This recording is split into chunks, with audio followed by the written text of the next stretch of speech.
Bakwetu Badiano. Badiano. Badiano.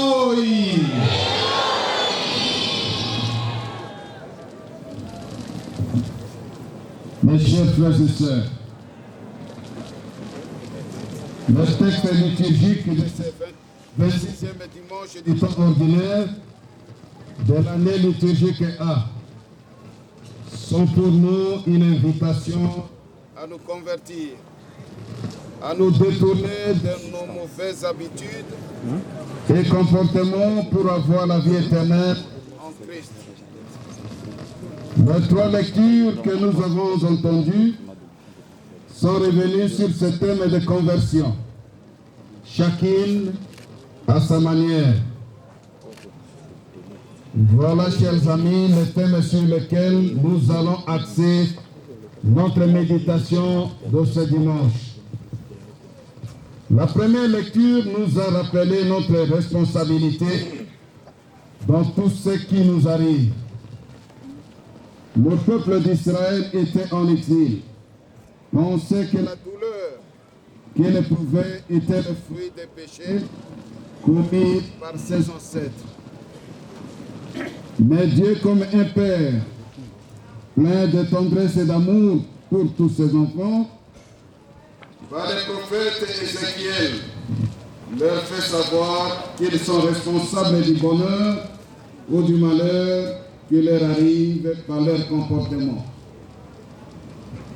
Dieu l'a dit clairement en leur rappelant que si le méchant se détourne de sa méchanceté pour pratiquer le droit et la justice, il sera sauvé parce qu'il a ouvert les yeux pour se détourner de ses fautes.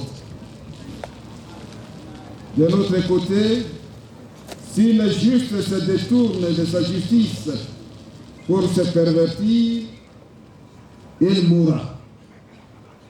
Il s'agit pour notre Seigneur de mettre chacun devant ses propres responsabilités par rapport au destin de sa vie qui dépend de sa volonté de vivre selon Dieu ou de suivre les idoles.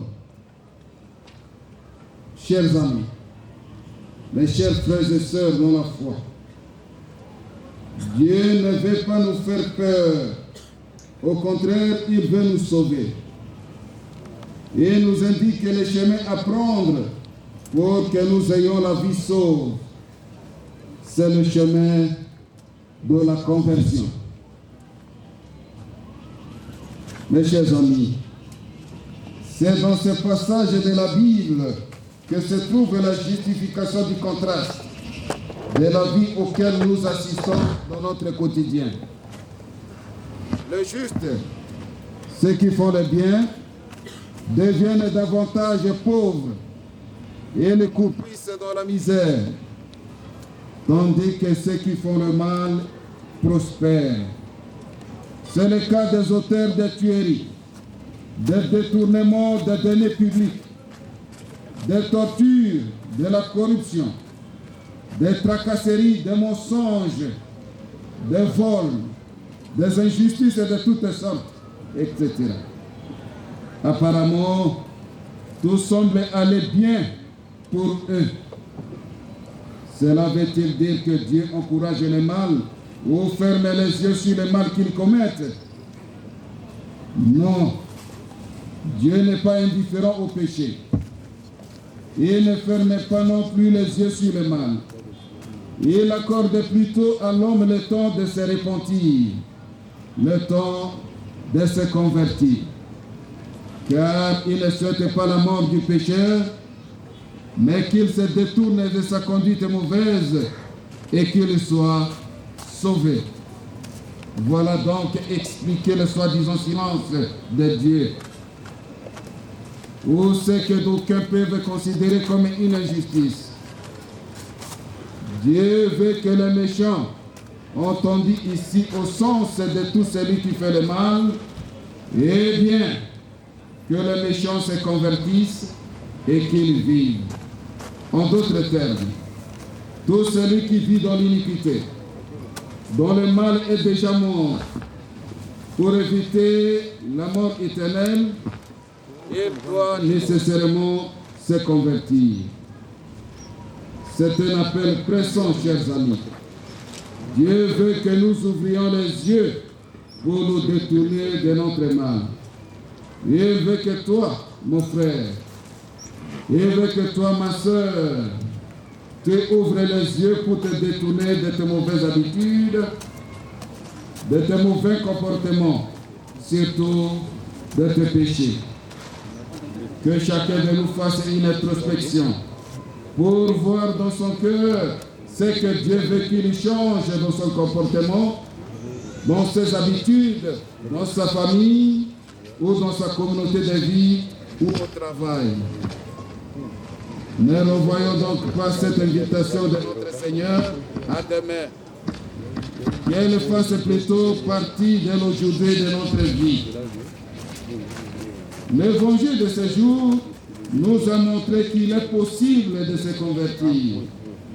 C'est ce que la parabole du Père avec ses deux fils nous apprend.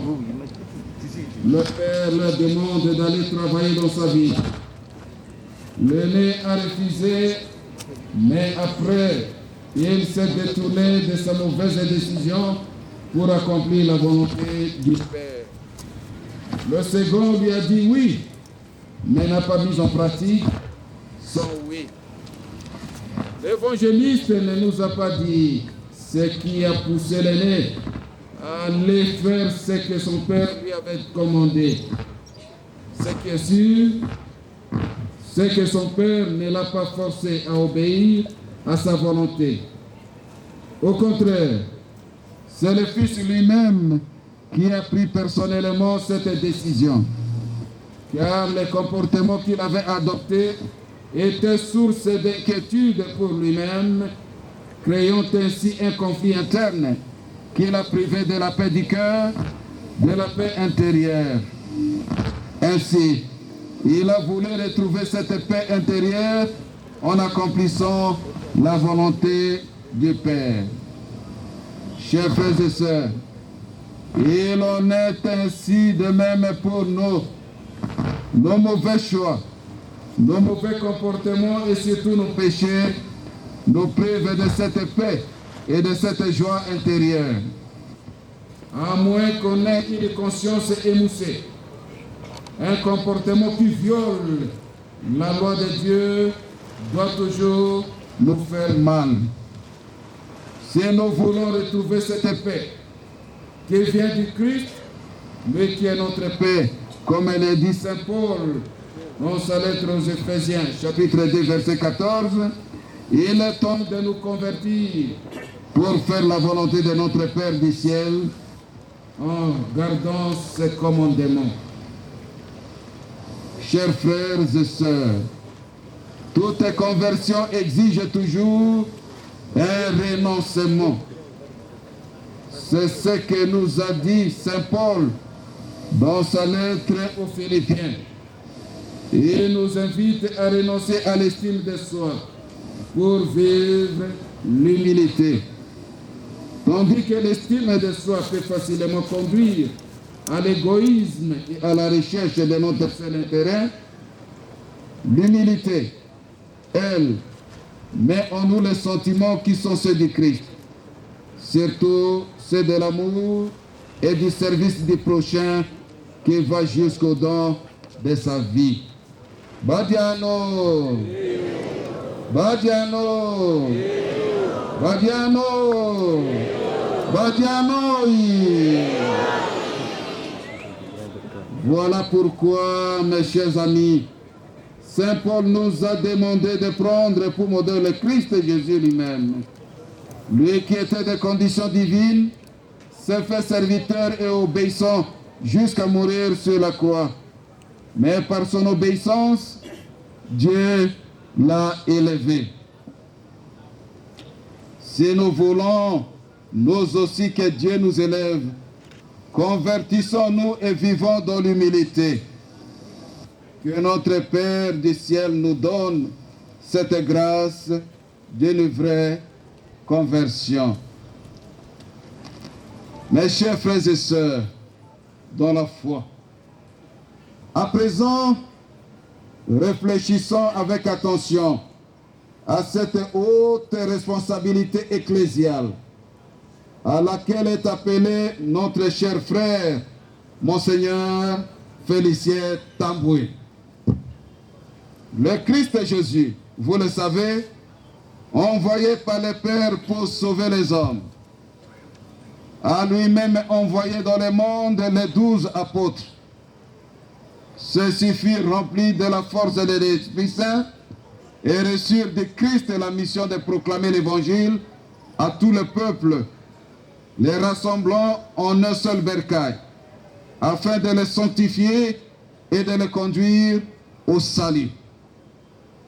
Pour que cette fonction soit exercée jusqu'à la fin des temps, les apôtres se choisirent des hommes auxquels ils transmirent le don de l'Esprit Saint qu'ils avaient eux-mêmes reçu de Christ. En leur imposant les mains, ils leur communiquèrent la plénitude du sacrement de l'ordre.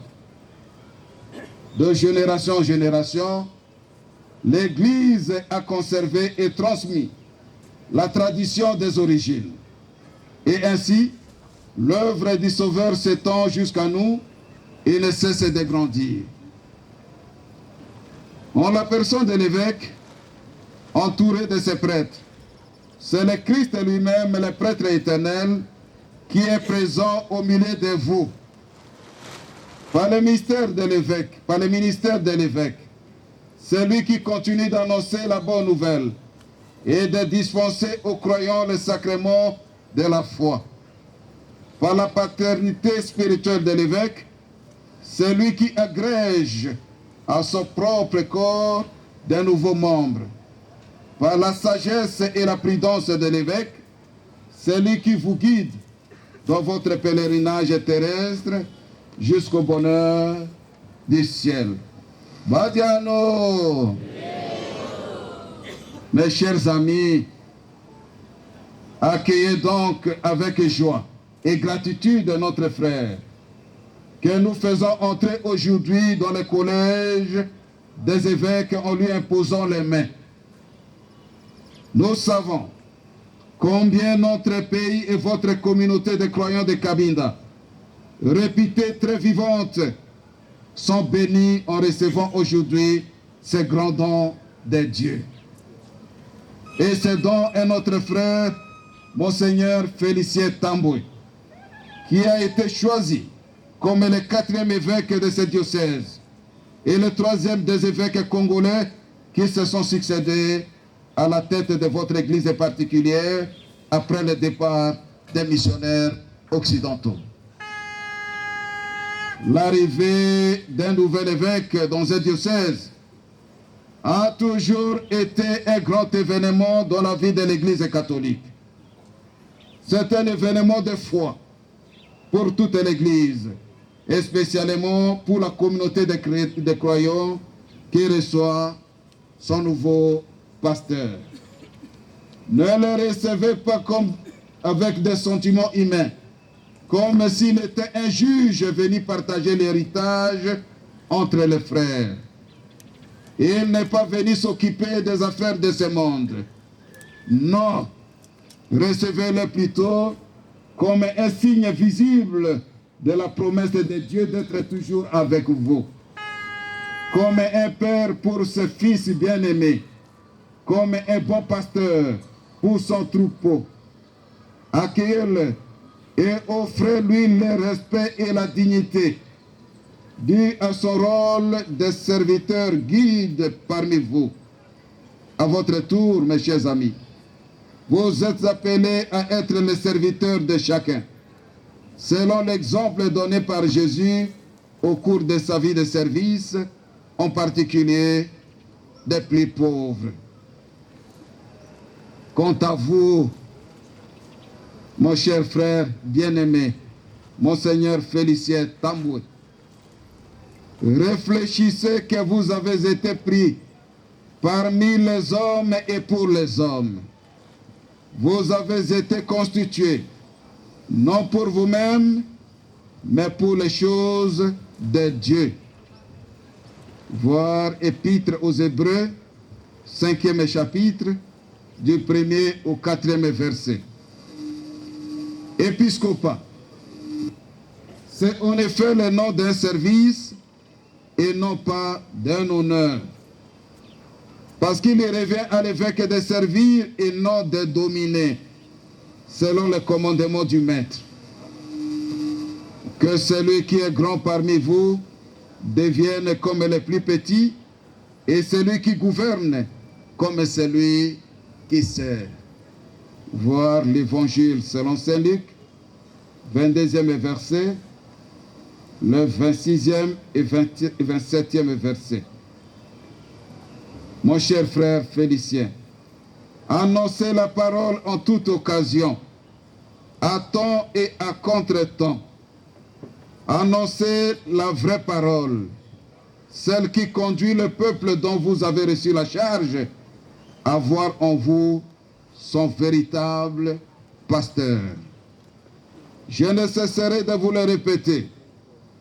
Annoncez, mon frère, la parole de Dieu. Rappelez-vous que d'après Saint Pierre, le détache principal de l'évêque, c'est la prière et l'annonce de la parole.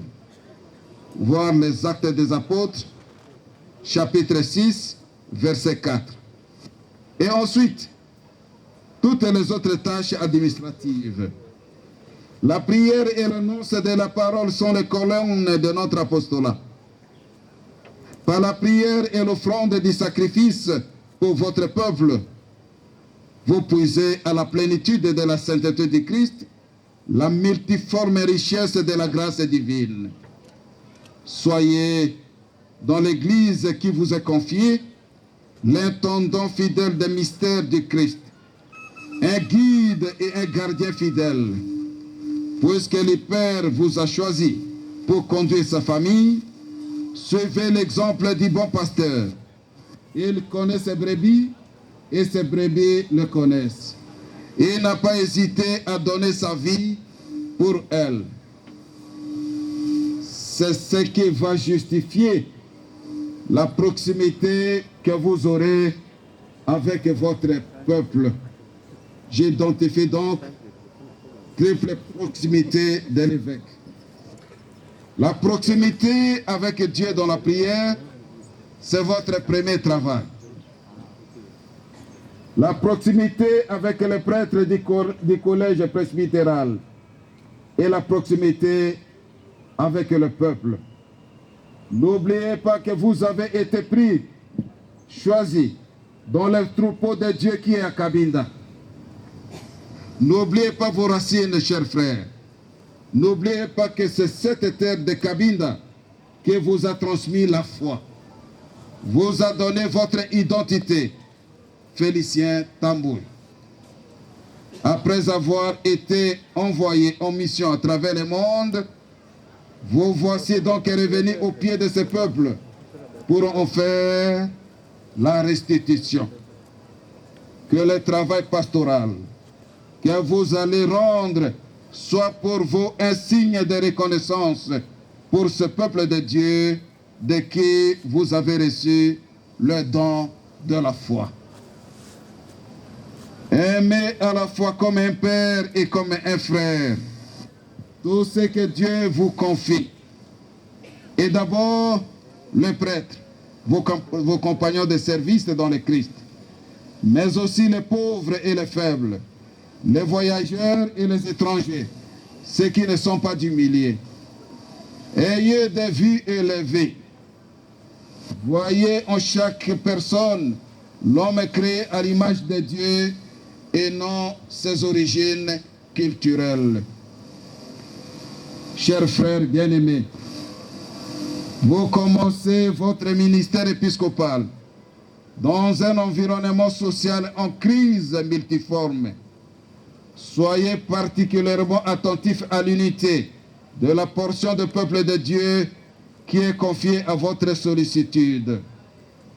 Car nous assistons actuellement à une montée étonnante de tribalisme et régionalisme due aux manipulations dangereuses de nos frères les politiques, assoiffés du pouvoir, afin d'accéder à la voie au mépris de l'intérêt du peuple.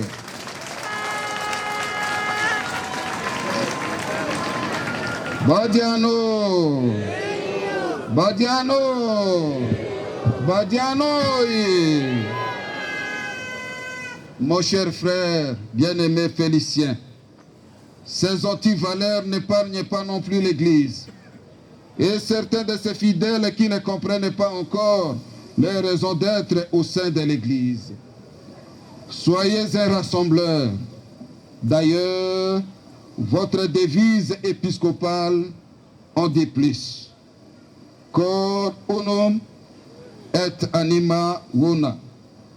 Un seul cœur et une seule âme. Et Shimba Dimune Nakikode Kumune. Applaudissez très fort pour le Père.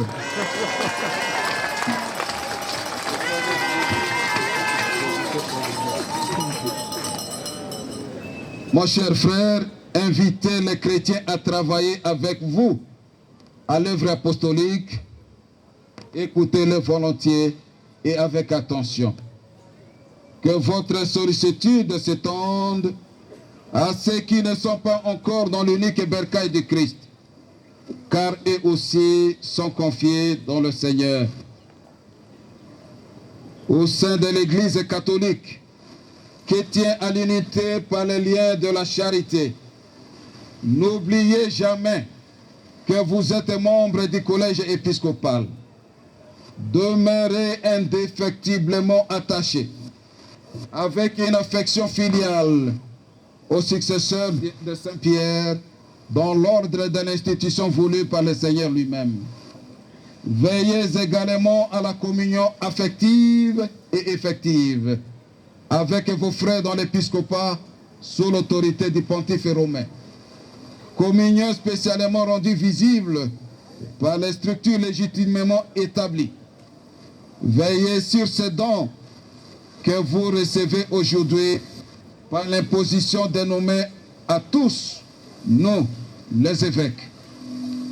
Veillez avec amour sur tous les troupeaux dans lesquels l'Esprit Saint vous établit pour gouverner l'Église de Dieu. Veillez au nom du Père dont vous avez à représenter le visage dans l'Église, au nom de son Fils Jésus-Christ, qui vous constitue enseignant, prêtre et pasteur, au nom de l'Esprit Saint, qui donne vie à l'Église de Christ et dont la force vient en aide à notre faiblesse. Mon cher ami, cher frère, cher confrère, naturellement, vous êtes et vous resterez un membre de la congrégation du cœur immaculé de Marie, autrement dit la congrégation des missionnaires de Skut. J'admire l'amour pour notre congrégation dont vous faites preuve en reprenant la devise et le symbole de votre blason. Je remercie également la congrégation du cœur immaculé de Marie, autrement dit les missionnaires de Skut, représentée ici à un haut niveau par son supérieur général lui-même. Congrégation qui est toujours généreuse au point de partager ses membres avec la mission de l'Église universelle. Enfin, je suis personnellement heureux et ému d'être témoin de ce grand jour pour notre Église du Congo, car j'ai rencontré en 1989, ici à Cabinda même, lors de mon séjour de stage et de formation, un jeune homme de teint sombre, à l'allure élancée, courtois et poli, souriant, discret et presque naïf, qui s'appelait Félicien Tamboué.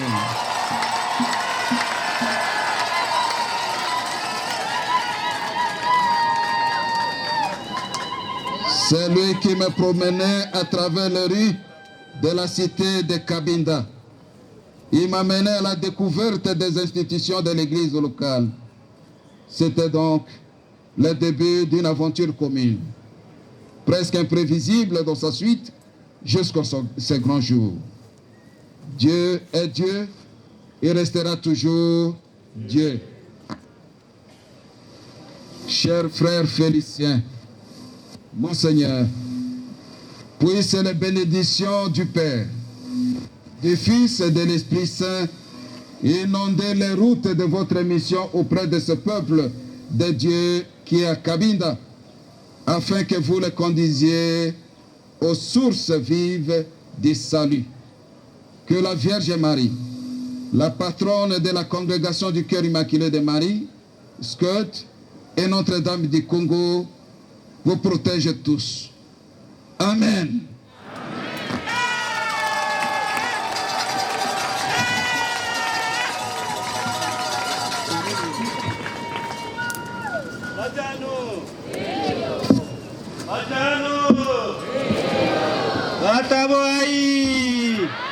Bataboai, Bandala Mumba, Baya Yakanyai, Baya Yabeko Bande Bukanya, Baya Yakanyai.